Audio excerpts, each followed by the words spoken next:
નારી શક્તિ વંદન અધિનિયમ બિલ કે જે અંતર્ગત મહિલાઓના વિધાનસભા અને લોકસભામાં 33% અનામત આપવાની જોગવાઈ કરવામાં આવશે, એ બિલનો હું વિરોધ કરું છું. હું જ નહીં, ઓબીસીમાં આવતા દરેક સમાજ, દરેક વ્યક્તિએ આ બિલનો વિરોધ કરવો જોઈએ અને મુખ્ય વિપક્ષ દર કોંગ્રેસ હોય કે દરેક વિપક્ષની પાર્ટી આ બિલનો વિરોધ કરવો જોઈએ. હું મહિલાઓના આરક્ષણના વિરોધમાં નથી, એના સમર્થનમાં છું, પણ જે રીતે આ બિલ લાવવામાં આવી રહ્યું છે એના પ્રાવધાન એના વિરોધમાં છું. કેમ? ચલો આ મુદ્દાને સમજીએ. 16 થી 18 એપ્રિલ 2026 સાંસદના અંદર એક સ્પેશિયલ સત્ર બોલાવવામાં આવ્યું છે, જેના અંતર્ગત આ બિલ પસાર કરવામાં આવવાની વાત કરવામાં આવી છે કે જેના અંદર 33% અનામત મહિલાઓના વિધાનસભા લોકસભામાં આપવામાં આવશે. પણ અહીંયા આગળ મહિલાઓના અનામત કરતા ઓબીસી સાથે એક ખૂબ મોટો ખેલ ના રમાઈ જાય એનું આપણે ધ્યાન લેવું પડશે.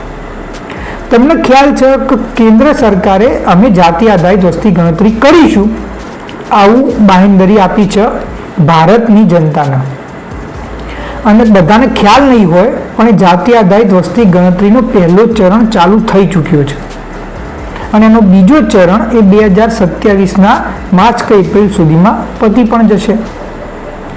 તો મારો સૌથી પહેલો પ્રશ્ન એ છે કે જો 2027ના અંદર તમને જાતિ આધારિત વસ્તી ગણતરી તમે કરી દેવાના છો, તમે જાતે એવું બોલ્યા છો કે ભાઈ આ વખતે ડિજિટલ ઉપકરણો સાથે જાતિ આધારિત વસ્તી ગણતરી થશે અને બધા સાચા આંકડા ટૂંક સમયમાં મળી જશે, ઓબીસીના, દરેક વિકાસથી વંચિત જ્ઞાતિના, શિક્ષણના, પછાતપણાના, તો તમને એવી તો કેવી તાલાવેલી લાગી છે કે તમારા 6-8 મહિનામાં નવા આંકડા મળવાના હોવા છતાં તમે 2011ના આંકડાના હિસાબે તમે મહિલાના આરક્ષણ આપવા જઈ રહ્યા છો?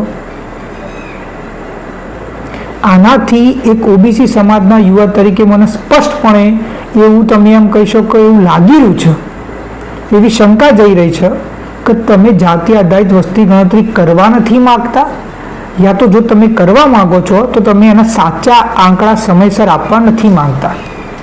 કારણ કે આ તો કોઈ પણ વ્યક્તિને ખબર પડે કે ભાઈ જો તમને 12 મહિનામાં લેટેસ્ટ આંકડા મળવાના છે કે જેમાં ઓબીસીના દરેક સમાજની માહિતી મળશે, તો તમે 100 વર્ષ જૂના 2011ના આંકડા કે જેમાં ઓબીસીની કોઈ માહિતી જ નથી, એ આંકડાનો ઉપયોગ કરીને તમે મહિલાઓને અનામત આપવાની કેમ વાત કરશો કે કેમ આટલી ઉતાવળ કરશો?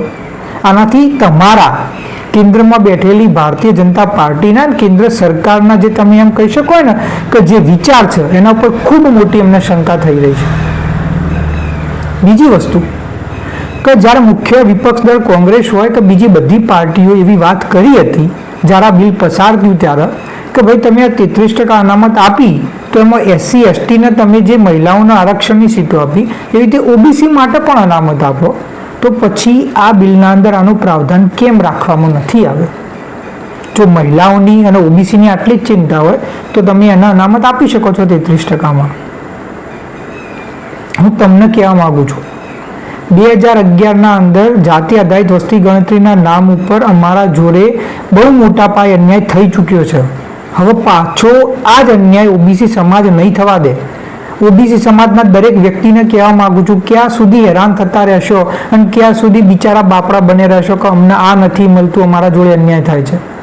જાતિ આધારિત વસ્તી ગણતરી થાય, સાચા આંકડા બહાર આવે, આપણા પછાતપણાના, આપણાના જે અન્યાય થઈ રહ્યો છે એના ખૂબ જ જરૂરી છે, અને તો જ એ જે નીતિઓ છે એમાં સુધારા થશે. અને એટલા માટે હું તમને કહેવા માંગુ છું, ગુજરાતના અંદર એવું આંદોલન કરો કે દિલ્હી હોય કે ભારત સરકાર હોય એને નોંધ લેવી પડે, એને સુધારા કરવી પડે. અને જો એમના મનના અંદર થોડી એવી વિચાર આવ્યો હોય કે ભાઈ જાતિ આધારિત વસ્તી ગણતરી નહીં કરીએ કે પછી આંકડા નહીં આપીએ, તો એમાં તાત્કાલિક ધોરણે સુધારા કરવા પડે. આ બાબતે તમારા શું વિચાર છે એ કોમેન્ટમાં જણાવો, અને આ વિડીયોને થાય એટલો વધુમાં વધુ શેર કરો કે જેથી આ માંગણી સંસદના અંદર આપણા સાંસદ સભ્યો ઉઠાવવા માટે મજબૂર થઈ જાય.